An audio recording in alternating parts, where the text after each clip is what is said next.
I've defeated the Golders Green megamosque planning application. If the press are to be believed, then I have won. I think it's a very significant victory for a number of reasons. The first reason is the sheer size of this place. This would have been a huge megamosque. I think roughly twice the size, twice the floor space of the Finsbury Park Mosque, and roughly the same size as the Regent's Park Mosque. What the applicants themselves said is they wanted it to be among the largest Islamic centres in Europe. That gives you some idea of what they wanted there. The second reason is that this was a long, hard-fought campaign. This was a big organisation, Iranian-backed, had a lot of money behind it. The campaign lasted over 4 years, since about September 2017, and it's been one of a consistent, persistent resistance, nimble aggression, force, always pushing back, and that prevailed in the end. The third thing, the third significance for me, is that I think I won this case. I think it's unquestionable that without my involvement, there would now be that mega mosque at the Golders Green Hippodrome. I don't think anyone else would have won it. Doesn't matter how much you might have paid to get a really big lawyer, the top lawyer in the country. The senior formal lawyers, they tend not to understand the nature of the opposition with mosque applications, and they tend to fall into predictable traps. So I think this is one that I won. It's a victory that I can claim squarely. Fourth, that's the effect that this place would have had on the neighbourhood. I think that a mega mosque at the Golders Green Hippodrome would have gone through the neighbourhood of Golders Green like a hot knife through butter. And fifthly, and the fifth reason why I think it's significant, that is something that is a significance for the rest of us, for all of us, and that is that politics will fail, the state will fail. Politics is not going to, or politics as we know it, is not going to solve the problems of multiculturalism and cultural enrichment. But secondly, that we will win because of the way people behave when people are forced to vote with their feet, to protect themselves as individuals. And I think our prevailing, our winning as a country, that is definite, that is certain. And I want to go through, and I think this case illustrates that. I want to go through that in a bit more detail. Firstly, what I want to do is to tell you a bit about the application itself. So if I just do this. Now the best way I can give you a flavour of this application is by showing you what the mosque outfit said about themselves in their promotional video in 2017. Okay, just watch this.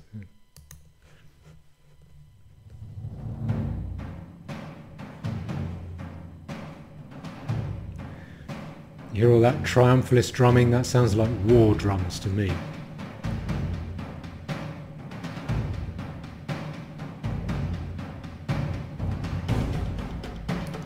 Okay, you see that? To be amongst the largest Islamic centres in Europe.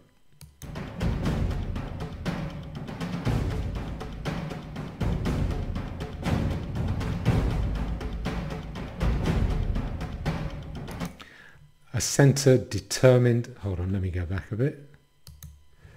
A centre determined to deliver to the entire community in the heart of North London.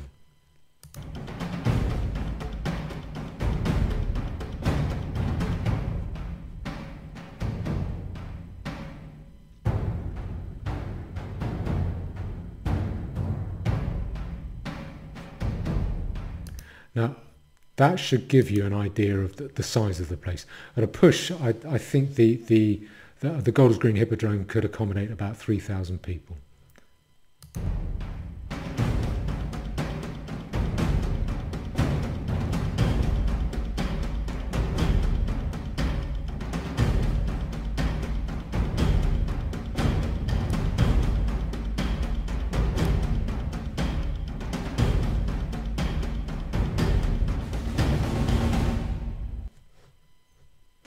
Okay, tell me that is not Islamic triumphalism. I don't know how you react to seeing that. When I saw it in 2017, I thought, right, well, we'll see about that. Okay. What I want to do now is tell you a little bit about the proposal, by looking at Barnett's planning web pages.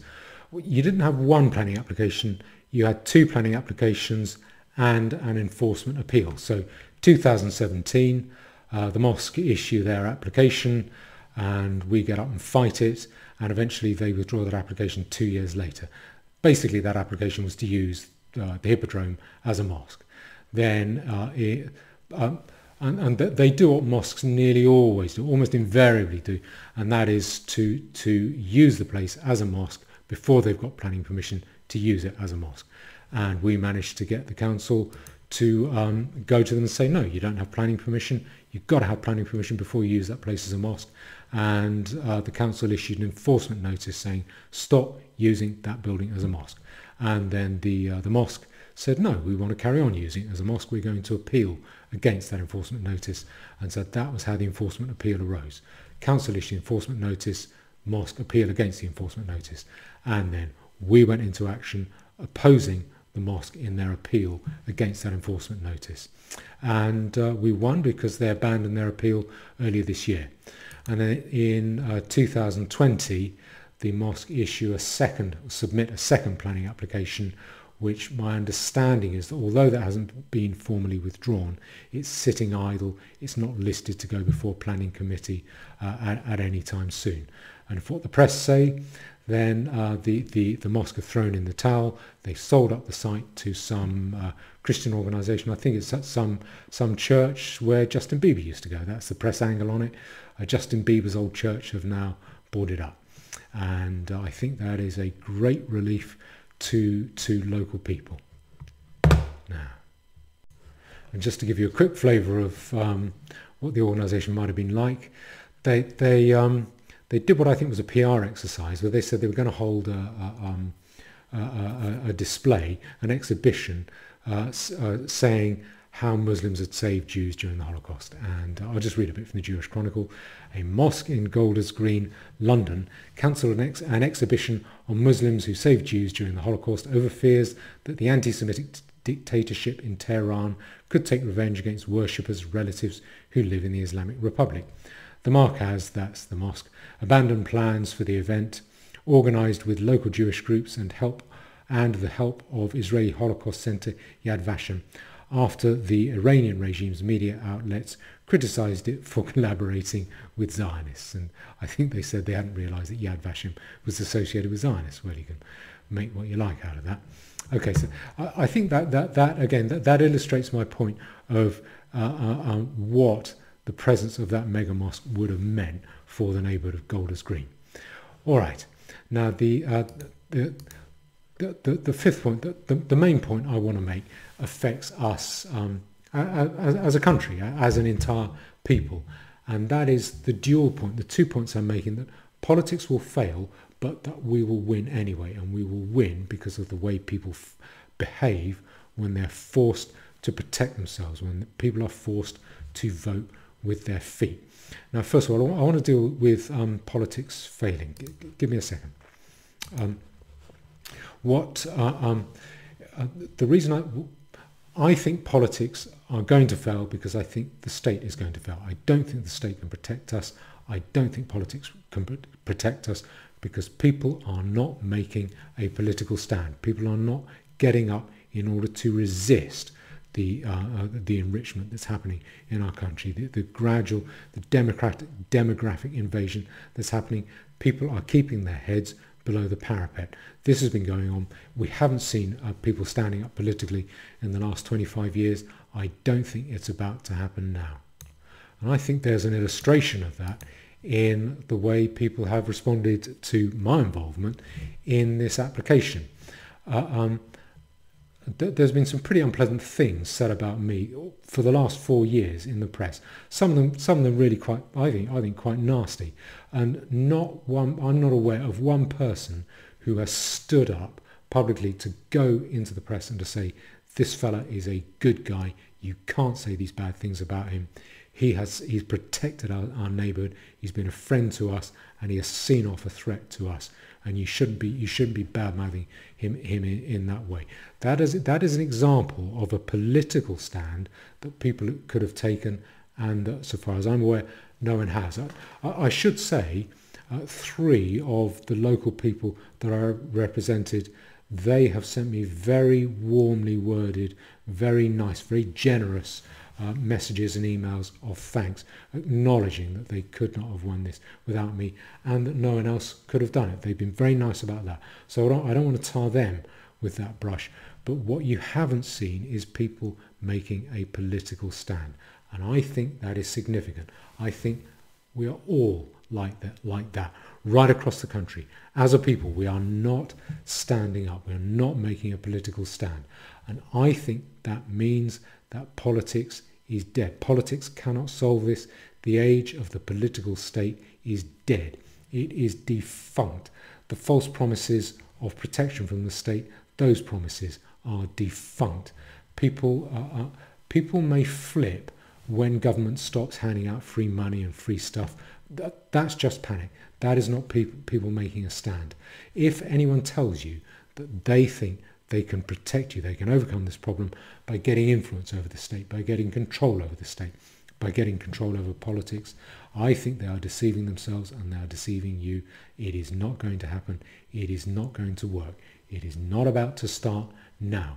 But I still think we're going to win. And I think that victory is certain. I thought this for a long time, and I think this campaign against the Golders Green Mosque illustrates that, because throughout this campaign has forced a lot of local people to do what they could to defend their neighbourhood by expressing their views to the council and to the planning appeal body, the planning inspectorate.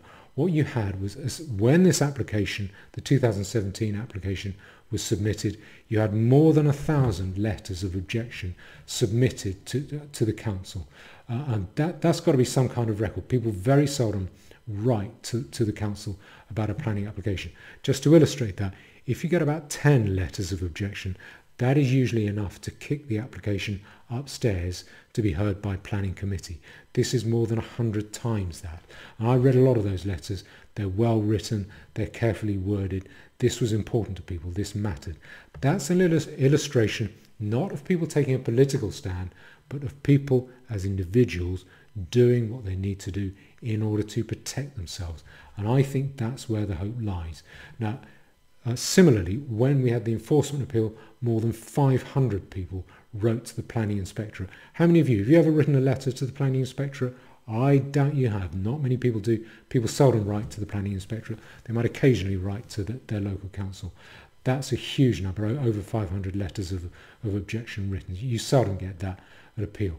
And the lesson is, this is how people behave when people are forced to rely on their own mettle and vote with their feet. They go one way in large numbers, and it is away from multiculturalism and towards safety.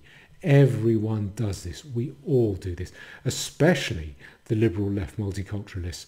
I find they're the best people to engage with. If there's a mosque planning application in their area, they're great because they're well used to writing snooty letters to local authorities, and they perform very well. I would say the definition of a multiculturalist is somebody who wants to make enough money telling you to celebrate enrichment so that they make enough money that they can live well away from that enrichment. That is the definition of a multiculturalist. And white flight, the reality is, white flight does not know any politics. It only knows a colour. Labour, Liberal, Conservative, right, left or centre, white flight happens across the board. Everyone does it. And when people are forced to do it by themselves and they're left on their own to look after themselves, that white flight, that separation occurs fast, hard and in large numbers. And that is why we will win. That is how we will win. Because when the state, the defunct state goes down, when it breaks down, people will be left to their own devices. People will be forced onto their own mettle. And at that stage, people won't have any truck with multiculturalism, with politically correct sentimentality. People will do what they need to do in order to protect themselves from the harm that multiculturalism brings. And we will see the hard, fast separation out of the different groups, the different populations, separated out. no longer having contact with English areas and going downhill fast. Those areas will become unlivable fast, and then those people will start to think about returning to their homelands voluntarily without civil war. This is the way we solve the problem consensually, peacefully, simply by allowing the state to break down, then allowing people to do what they have to do in order to protect themselves, and then letting the people who've come here, letting them go back to their homelands voluntarily when things become unlivable in their areas, when the populations separate out, when that separation hardens and becomes formal.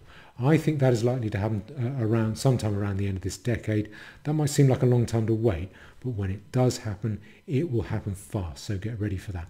But in the meantime, this Golders Green megamosque victory, this is a big win. It's an achievement I'm proud of. So thank you.